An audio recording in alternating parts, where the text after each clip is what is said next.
یہاں محفوظ تہمت سے نہ مریم تھی نہ یوسف تھا۔ جب بھی ہم کسی کے کردار پر انگلی اٹھاتے ہیں تو لوگ اسے سچ سمجھ جاتے ہیں۔ میرے خیال سے لوگ دو مختلف رائے رکھتے ہیں ہمارے لیے۔ ایک رائے وہ لوگ آپ کو دیکھ کر، آپ کو سن کر اور آپ سے مل کے قائم کرتے ہیں، اور ایک رائے آپ کے بارے میں لوگ دوسروں کی باتیں سن کر قائم کرتے ہیں۔ اور یہ جو دوسروں کی باتیں سن کر جب لوگ رائے قائم کرتے ہیں وہ زیادہ اثر انداز ہوتی ہیں لوگوں کے ذہنوں پر، کیونکہ ہم سنی سنائی باتوں پر زیادہ دھیان بھی دیتے ہیں اور ان پر اعتبار بھی کرتے ہیں۔ ہر چیز کو دیکھنے کے بہت سارے زاویے ہوتے ہیں اور ہر انسان ہر شخص کو مختلف زاویے سے دیکھتا ہے۔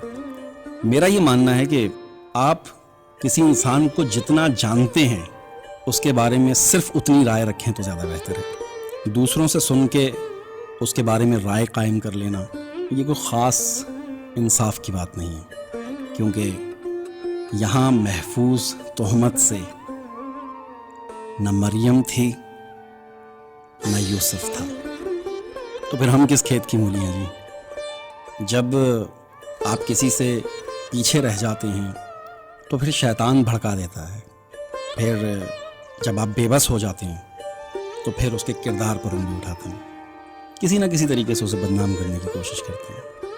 اور جو کانوں کے کچے لوگ ہوتے ہیں یا پھر وہ لوگ جو آپ کے زیر اثر ہوتے ہیں یا زیر سایہ ہوتے ہیں، وہ آپ کی بات کو مان لیتے ہیں، شاید مجبوراً۔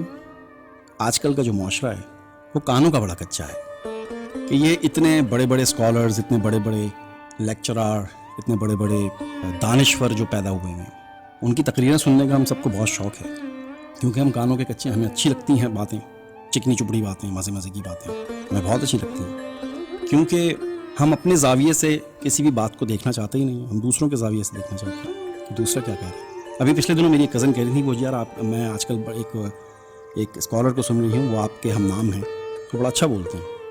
تو بولتے تو سبھی اچھا ہیں، آپ جس کی بات بھی سنیں گے آپ کو لگے گا ہاں یہ ٹھیک کہہ رہا ہے یار، آپ کو کبھی بھی ایسا محسوس نہیں ہوتا کہ یار نہیں وہ غلط ہے اور یہ ٹھیک ہے۔ آپ جس کی بات انفرادی طور پر سنیں گے آپ کو وہ بات اچھی لگے گی، اس کی بات صحیح لگے گی، کیونکہ ہر بندہ اپنے زاویے سے بات کو گھما پھرا کر آپ کے سامنے پیش کرتا ہے اور آپ کو لگتا ہے کہ یہ بالکل ٹھیک ہے اور ہونا بھی ایسے ہی چاہیے۔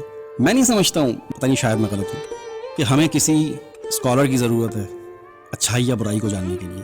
اچھائی اور برائی قدرت نے ہمارے اندر الہام کر دی ہیں۔ چوری کرنا غلط ہے، حق تلفی غلط ہے، کسی پہ الزام لگانا غلط ہے، کسی کو قتل کرنا غلط ہے، کسی کو بتانے کی ضرورت نہیں ہے، اور جو لوگ بتا رہے ہیں ان کا پیشہ ہے، وہ پیسے لے رہے ہیں وہ بتانے کے آپ کو، اور ہم بیوقوفوں کی طرح ان کو سن رہے ہیں۔ میں تو بہت ہی کم ایسا ہوتا ہے کہ میں کسی اس طرح کے جو لیکچر ہو رہے ہوتے ہیں ان کو سنوں۔ کیوں؟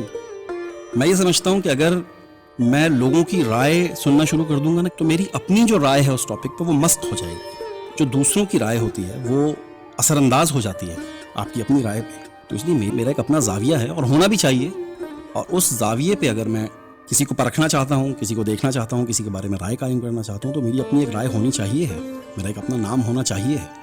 اگر نہیں ہے اور میں دوسروں کی رائے کو اور دوسروں کی باتوں کو، اور دوسرے مجھے بتائیں گے کہ کیا صحیح ہے اور کیا غلط ہے، ان باتوں میں خاص طور پہ قدرت نے ہمیں الہام کر دی کہ کیا صحیح ہے کیا غلط ہے، یہ جو کچھ بھی بتا رہے ہیں ہمیں یہ تو کاروبار ہے۔ آپ کسی اسکالر کو بولیں کہ آئیں ذرا تقریر کریں، لیکن پیسے نہیں دیں گے ہم آپ کو۔ میں دیکھتا ہوں کون آتا ہے کرنے کے لیے تقریر، وہ ایک بڑے زبردست قسم کے اسکالر ہیں، ان کا نام رضا ثاقب یا ثاقب رضا، بہت کمال کی باتیں کرتے ہیں، تعصب سے دور۔ میں کسی ایسے بندے کو نہیں سنتا ہوں جس میں تعصب کی بو آتی ہے، تو ان کی باتوں میں تعصب نہیں ہے، وہ کسی کے خلاف بات نہیں کرتے، بہت کمال۔ ان کا ایک جملہ مجھے بڑا اچھا لگا، کہتے ہیں کہ میرے والد صاحب نے کہا تھا کہ بیٹا اگر پیسہ کمانا ہو نا تو پھر کاروبار کر لینا، دین کو مت بیچنا۔ لیکن ہمارے یہاں مسئلہ یہ ہے کہ ہم علم کو بیچ رہے ہوتے ہیں۔ ابھی پچھلے دنوں میرے ایک دوست کے ساتھ میرا انٹرویو ہو رہا تھا تو اس میں نے بتایا پاکستان میں کہ وہ ملک کبھی ترقی نہیں کر سکتا جہاں پر تعلیم، صحت اور قانون بکتے ہوں یا خریدے جاتے ہوں، اس قوم کا لئی حافظ ہے۔ بہرحال یہاں محفوظ تہمت سے نہ مریم تھی نہ یوسف تھا۔